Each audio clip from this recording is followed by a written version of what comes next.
you get any advice from anybody? Breathe, relax, take time for yourself. Good enough. That's what we're talking about today. Today is podcast number 9. Woohoo! We've been doing this for 2 months, guys. Actually, a little over 2 months because we did take some weeks in between. But we're so excited that we've been doing this consecutively for 2 months, and we are now on our 9th podcast with this TDM KLC collab. And today we're talking about advice from others. I think it's a great follow-up to what we spoke about last week, which was knowing your why. And oftentimes when you're doing that soul searching and you're doing that self-development and that business development and that creative development in whatever your venture is, you get a lot of advice that may or may not be good for you when you request it. And you get a lot of unsolicited advice that is just straight unrequested. What do you do with that? What do you do with those people? What do you do with their intentions? How do you differentiate? How do you discern? That's what we want to get into today. Right. Do you act on it? Do you go and seek it out? Yes. What is the difference? What happens when it goes wrong and you realize that the advice was ill-intended and ill-sought? What then? That's what we want to get into today. So, well, first, I think it's important to know what people say to you out of their mouths versus what they know to be true for themselves or to be true on any subject matter, especially when it's say advice on steps to take or how to do something well or what have you. If you're trying to figure out a business plan or you're trying to go through just the steps of developing yourself, or even should you do this, or you're doing it and they don't think you should do whatever it is you're doing, whatever your project is, your venture is. Right. Just to add on that, it's important to go to people for advice that actually know what they're talking about or have been able to do the research on it. If you're just going to people that haven't had experience with something or have no research knowledge or whatsoever, because you can have people that haven't gone through something but have extensive research on it and they're subject matter experts, and then there's people that just talk the talk but don't walk the walk. Yes. Yeah, you want to make sure that you differentiate or know how to see who is doing what. Yeah. So I think that's one of the first steps, saying beyond what they are giving you. Make sure that you're going to somebody that's knowledgeable. I agree.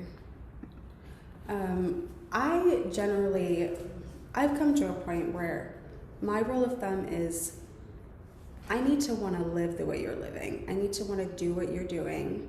I need to see something in you or in your life or in your business, in whatever it is that attracts me.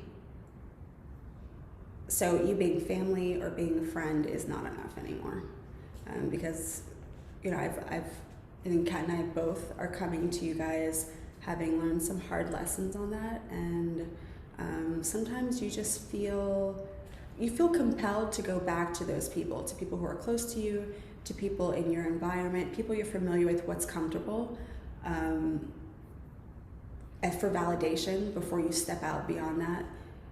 People who you're related to because you're still seeking their approval from whenever.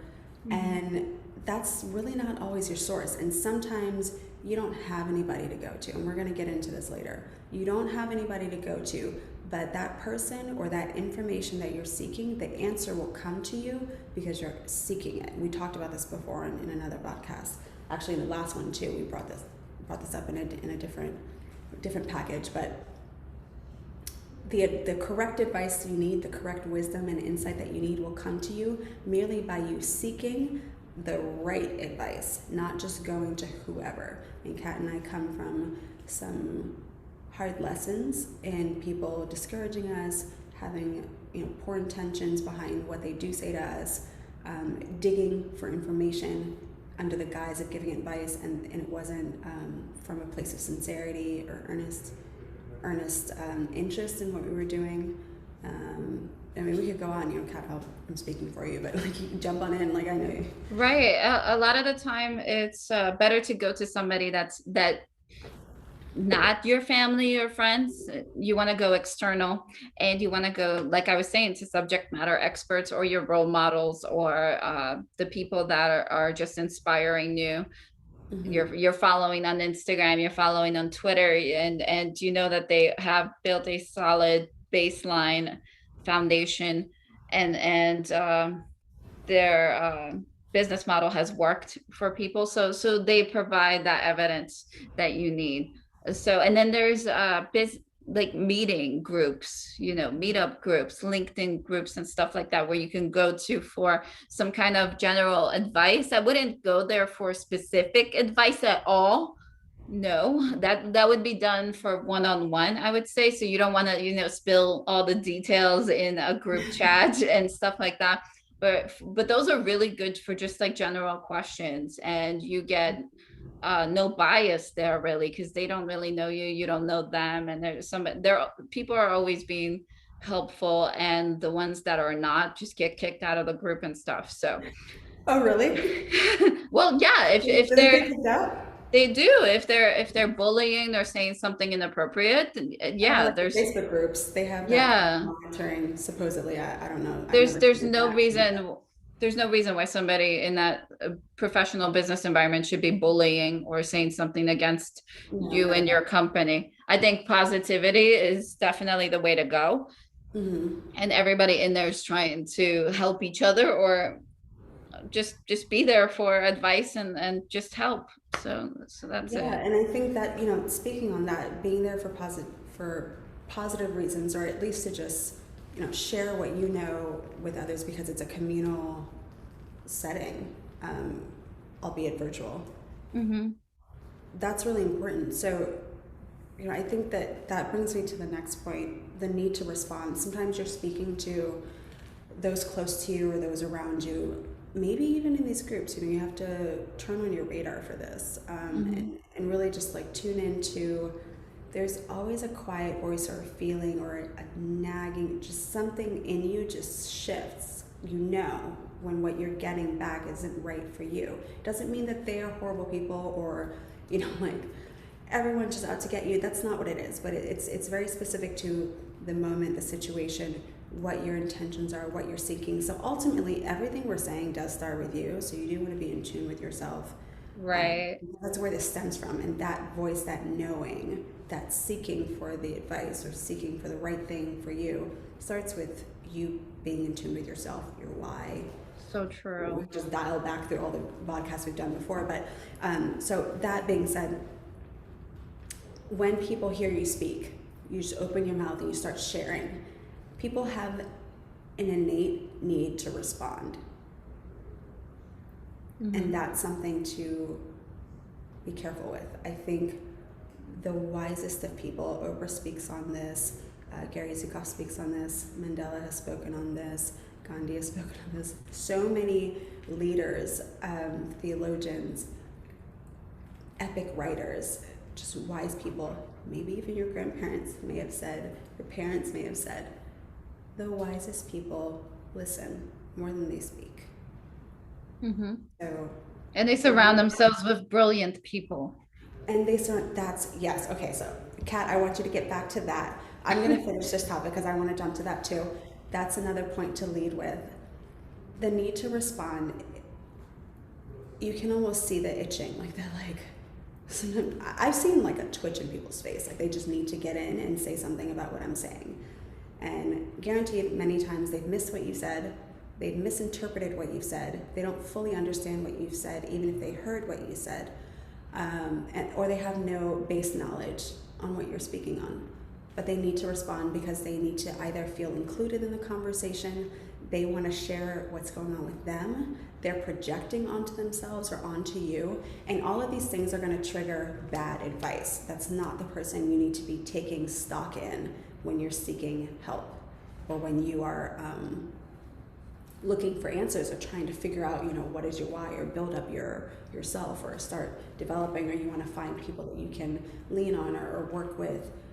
Those are the people you want to stray from. Doesn't mean cut them out of your life necessarily. Maybe it does. You have to determine that. But that impulsiveness is, well, frankly, it's dangerous.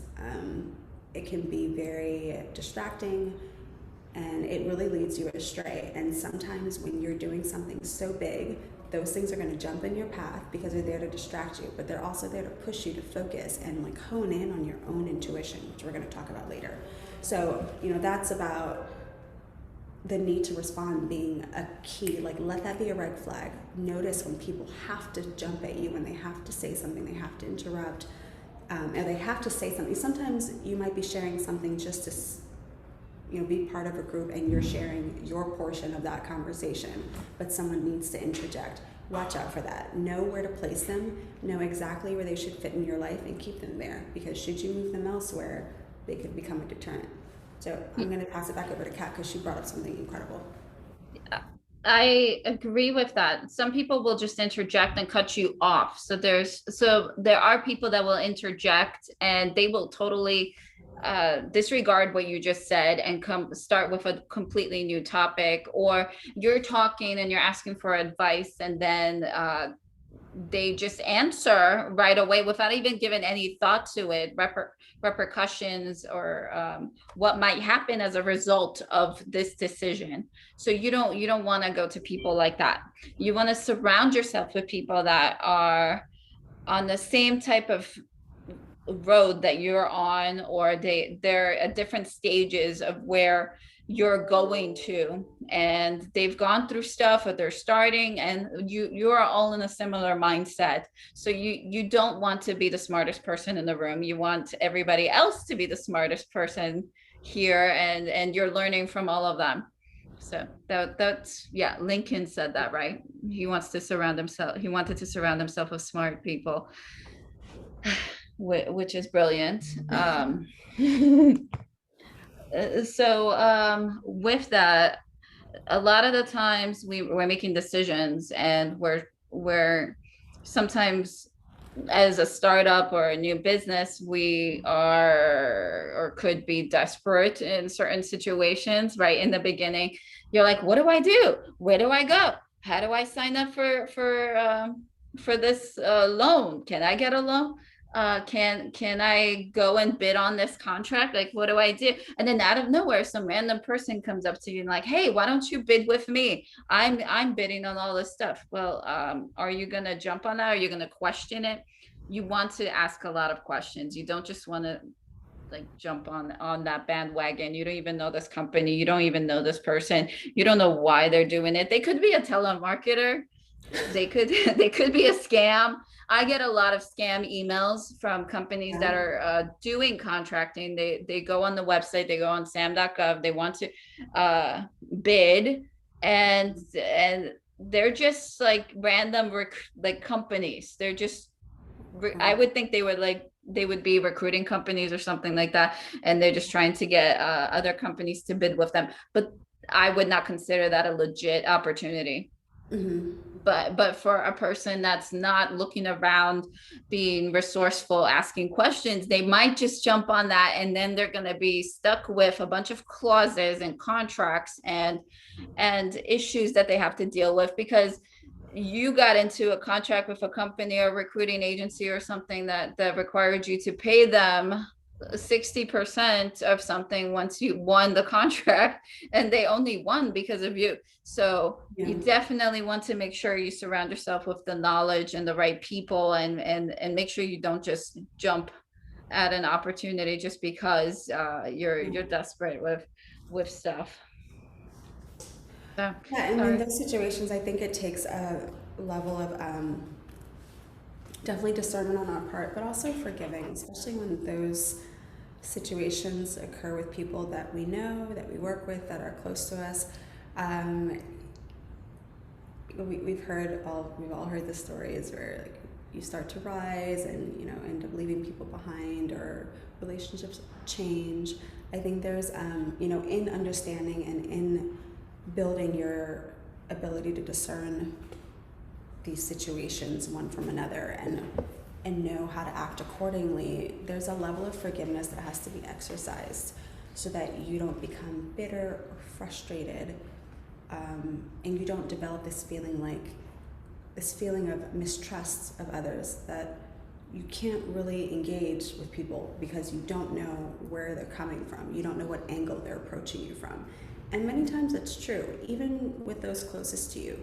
But being able to discern, being able to be in touch with your inner voice, being able to know that if your intentions are true and you're putting in the effort and you're putting in the work and you're actively seeking what is right for you, not necessarily what you want or what you see other people have, but in the moment what is right for you to get you to the best place that you can be, that the universe will honor that. Going a little bit spiritual, that's an energy thing. You will attract that to you as long as you stay focused to it.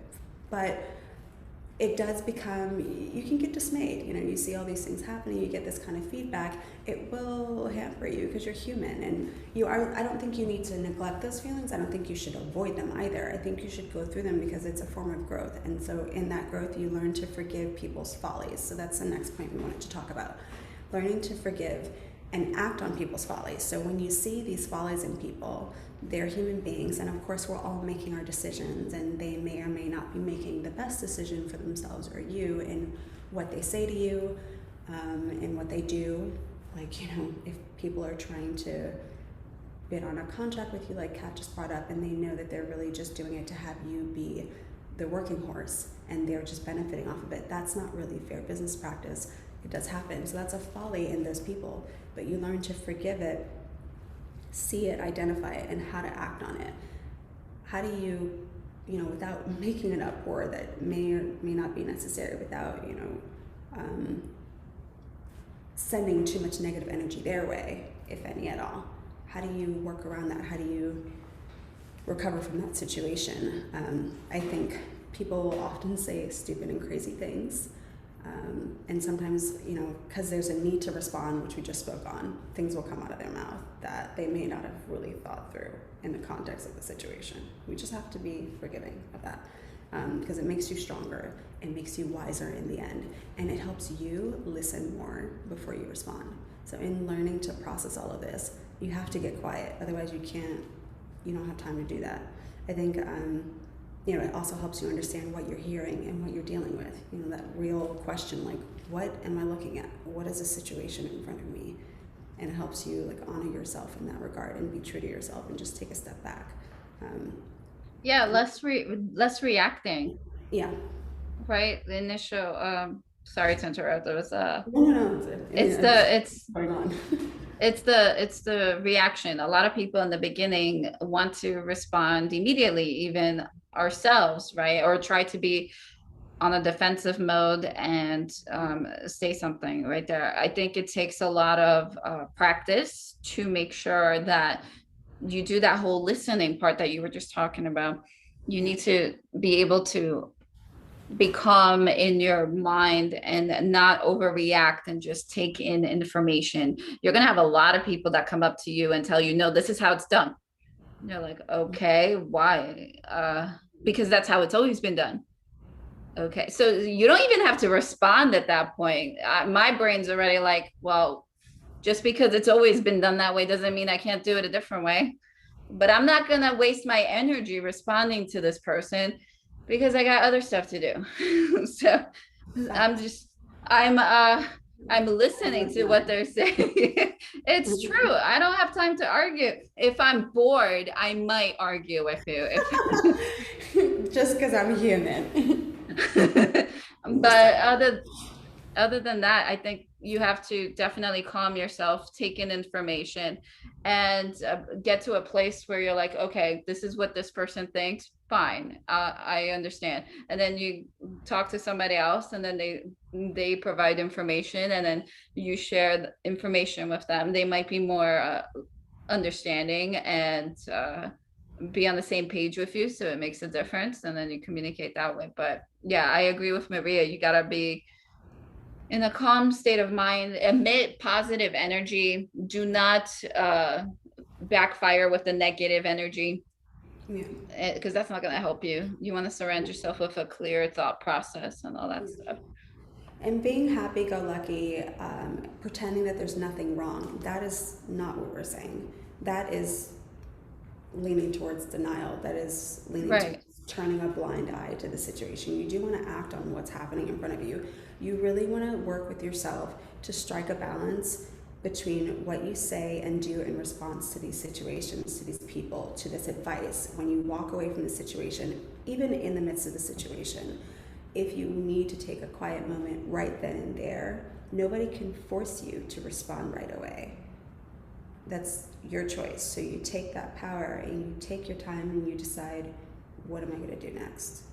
What's my thought on this? How do I feel? They had their time, you have yours. So our time is our own. And so how you learn to balance and manipulate your own time and energy is purely up to you, and nobody has the right to take that. So with that, because of that, I want to go on to the next point that we wanted to bring up, which are hidden interests. Be very careful with this one. I think a lot of times when you have a good idea, when you're really moving in a strong direction, people love to see where you were, not where you're going. And those that will love to see where you're going will genuinely be there with you through the ups and downs. Watch out for these hidden interests. They're often masked in shiny wrapping paper. Sometimes people don't even bother to do that. They'll just give you the broken down package. And even then, you might be like, well, maybe they're just like a little off and like they don't really mean to be that way. No, be careful of people's hidden interests. Can you talk about that a little bit, Kat? What are some ways that you Well, figure out? people will say they're helping you, they're there for you. They'll give you money to help you with your business, or they'll be like, oh, I'll just give you this and stuff like that to help you out. And a month later, they're like, well, I gave you this much money, now you need to do this for me. Okay, but do you So think that's fair? Is it, I mean, are we talking about a hidden agenda there, or is it yes, just that like a business exchange? no, that would, so I'm talking about somebody that, like a friend or a close coworker or somebody Okay. that is, or a family member, they're saying that they're supporting your business, they're trying to help you out. You thought that this gift that they're giving you had no strings attached, but then 30 days later or less than that, they're expecting you to do something for them as well. Yeah, or And even further down the here, line, which is worse, yeah, and here you, which is yeah, and then worse. that's when they're like, oh, I want some interest involved. Yeah, that's another thing. You use that opportunity, so they're trying to do a good thing, you think they're doing a good thing, you're actually progressing with your business, and then you're becoming more successful, and then suddenly they come back into your life and then they're like, oh, you owe me, remember I helped you Yeah. start this business, I was the one that was the catalyst for you getting to where you are, so now you need to fund me, and stuff like that. So there's going to be different types of situations. I think getting involved with family members or friends or something like that, I would say try to stay away from that unless you actually know that they won't throw it back in your face. I am all for helping family and friends, but I want to do it on my terms and not on anybody else's terms. Okay. That's fair. So I don't know. I feel like I'm surrounded by some people that would actually try to take advantage of me if I get to a high spot or whatever. I publish a book and it is a bestseller, and they're like, "Oh, we love you, but now you owe me." Yeah, and I think, guys, the truth is we are all driving our own agenda. That's just fact. And that's okay, because we all have the right to pursue our own happiness in this world. But how you go about it, what you do to get to the top of your ladder, whatever you've decided that is what matters. There is that saying, it's the journey, not the destination. But that journey is an agenda, right? Like, we all have one. As soon as we wake up, we have an agenda for the day. Everything we do, there's an agenda behind it. We can't go through this world without somehow thinking through what we want to have happen. And that's normal. That's normal human behavior. But really understanding when someone's driving an agenda and not being honest with you, or using somehow whatever their relationship with you is to further their own agenda, regardless of what happens to you, be careful of that. Yeah. You can go along with it, or you can find some way to mitigate that situation, or turn it around to where it works in your favor, but you need to be aware of it. So awareness is key, and then what you do from there, that's the next step. But I think there's a big difference between having hidden interests, driving their own agenda, and having a fair business exchange, having a fair personal exchange, because everything in life does have a relationship to each other. It's either mutually beneficial or it's not.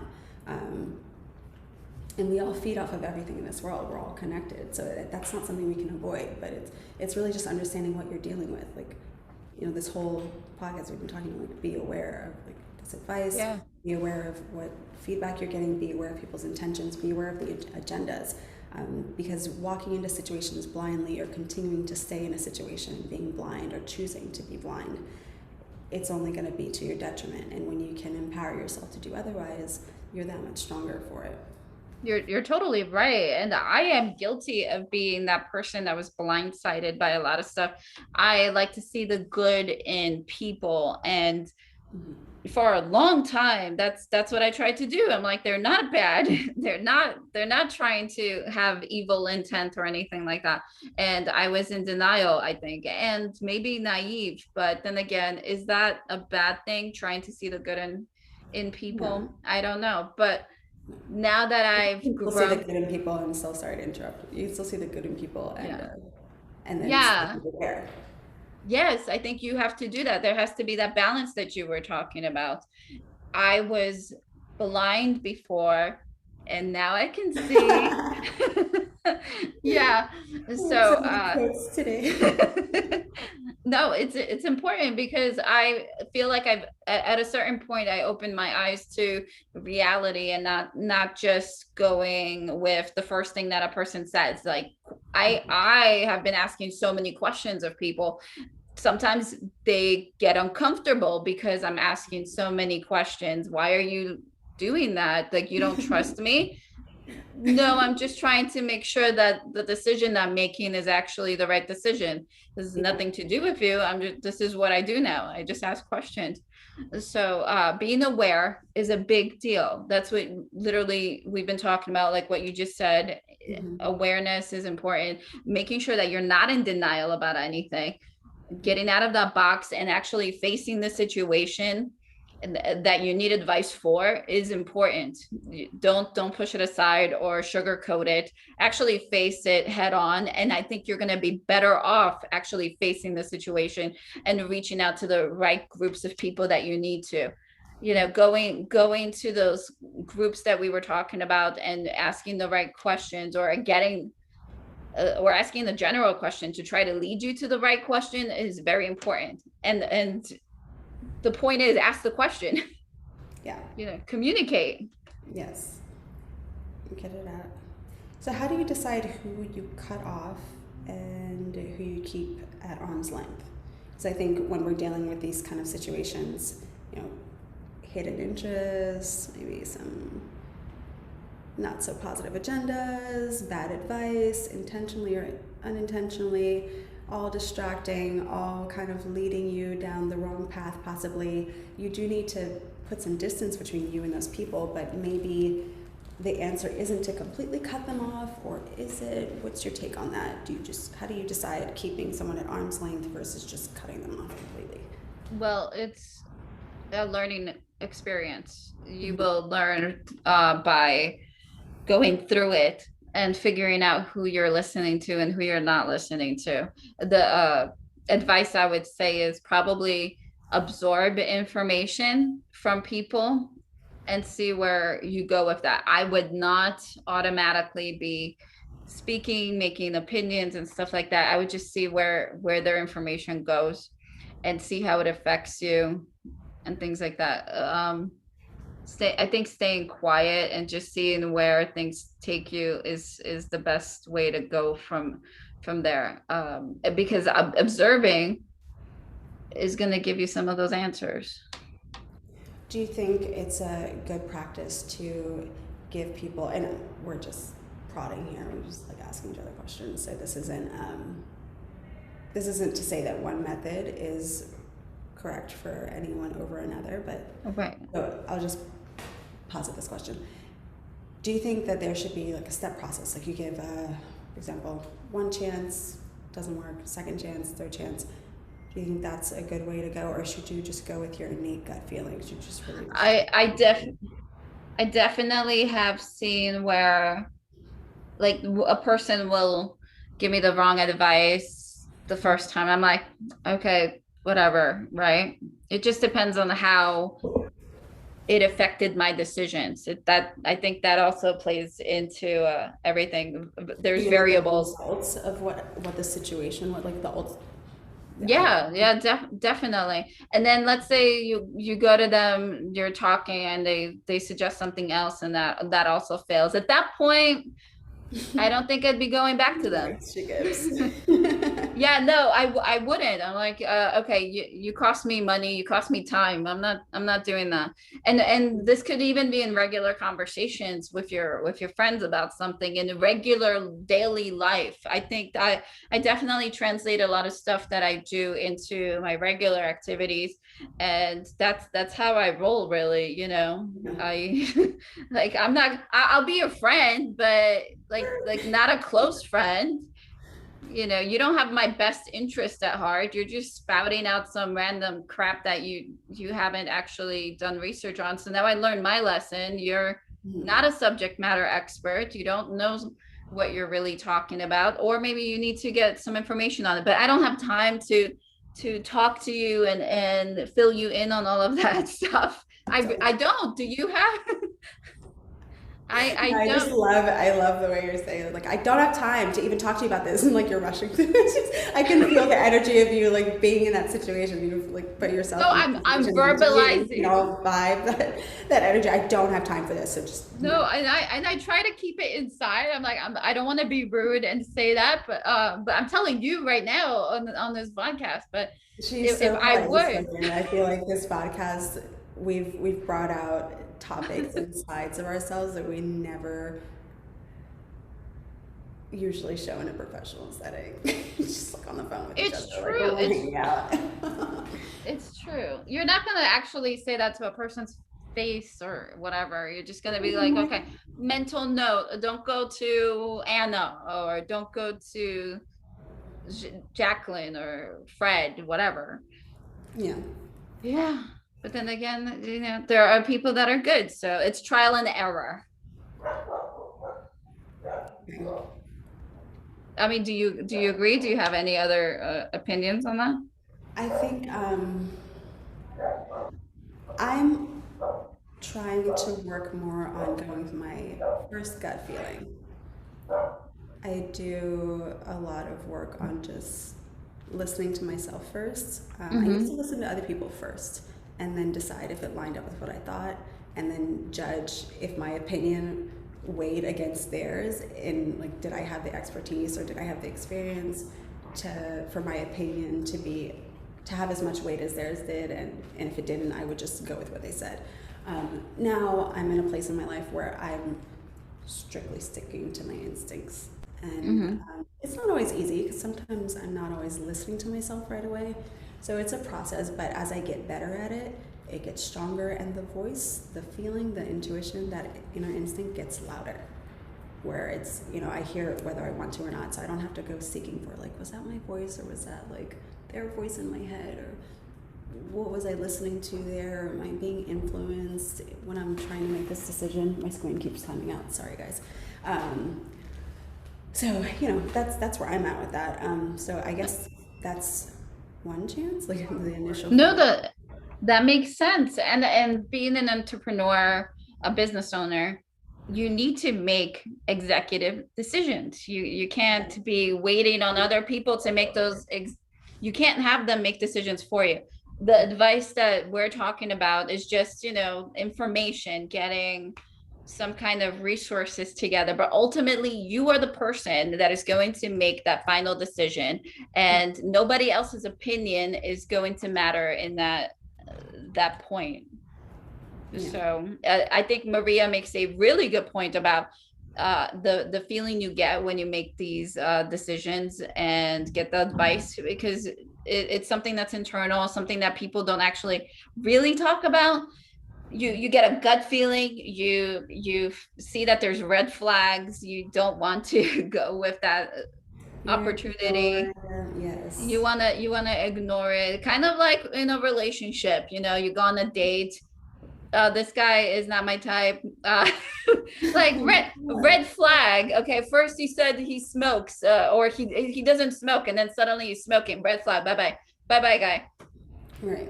Instead of but at least I have a date. Maybe I'll Yeah, just no. no. Moving on. Just No time. Sorry. I'll pay right. for my Right. own meal. I'm gonna go now. Right, because you're opening up room for what's right for you to come in, even if that means you have to spend some time alone initially. You're really not ever alone. There's always movement. You're always working. So I think building your intuition, which is the next thing we wanted to jump on, building your knowledge and intuition within starts with realizing that it's always happening. You're never alone. There's always movement, even when you're silent. Actually, when you're silent, for example, during meditations or during parts of yoga classes or Pilates or Tai Chi classes or any exercise activity where there's a moment of reflection or during prayer even, when you have a quiet moment anytime, regardless of what the activity is. Some people really struggle with silence. Like they feel the need to speak or do something or fidget. It's hard to just be still. But in fact, I think it might be so difficult because in those moments there is the most activity, even though we think we're just being quiet. And if we allow ourselves to be in a space about this, there are a lot of apps that popped up during the pandemic that have been sort of key players in mental health, like Insight Timer and Calm and Balance and Headspace, to name a few that I've come across. They talk about this a lot. A lot of religious leaders have, obviously everything had to go virtual. They've gotten onto their platforms and spoken about this. Just mental health, being with yourself, because we've been inside for a long time and we're, a lot of us are just now getting out and sort of resuming some sense of normalcy, normal daily activities. But being in a space with yourself and just dealing with you and all of the thoughts and emotions that you have and all of the things you have going on, and just being with that and like being quiet on it, there's actually so much going on in that moment. Yeah. I think that makes it so hard to be silent because there's almost more activity.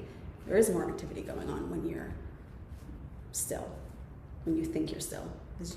As they say, you're never in fact still. You might be slowing yourself down to tune into everything else going on, but there's nothing ever stops. It just keeps moving.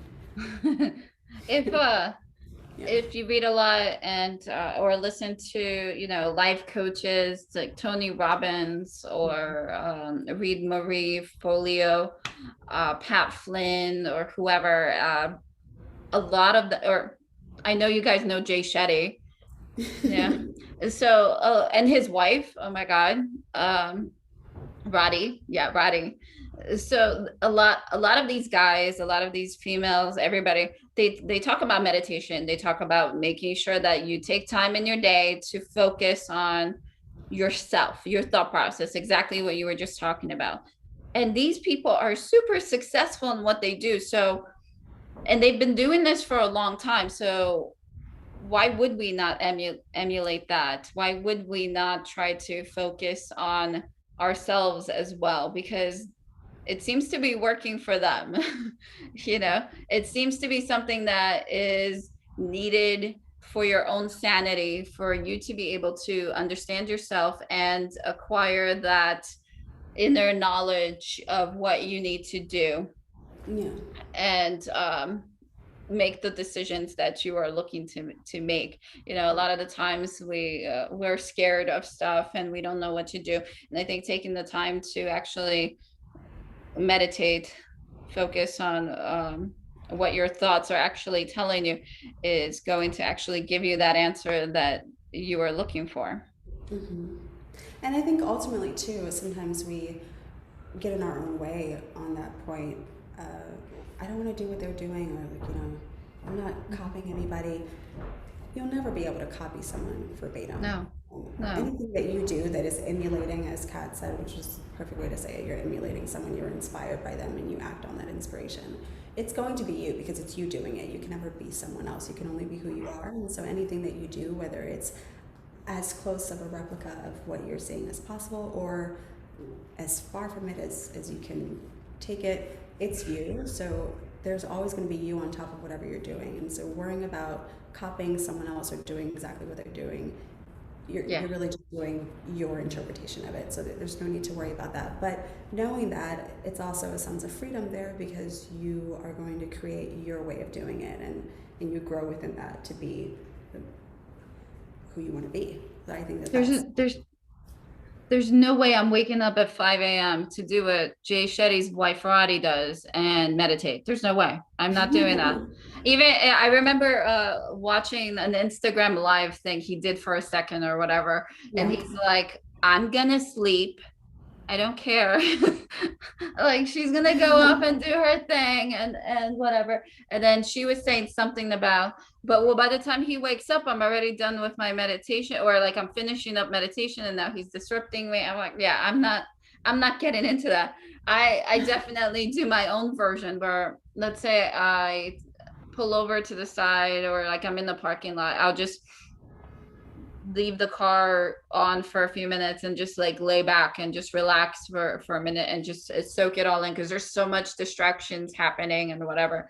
And you might be stressed out, so it's never going to be the same thing that other people are doing. You're gonna do it in a different way, a way that works for you, and everything is trial and error. So you want to try out what works best for you, just like you're trying out communication with other people and working on listening to yourself.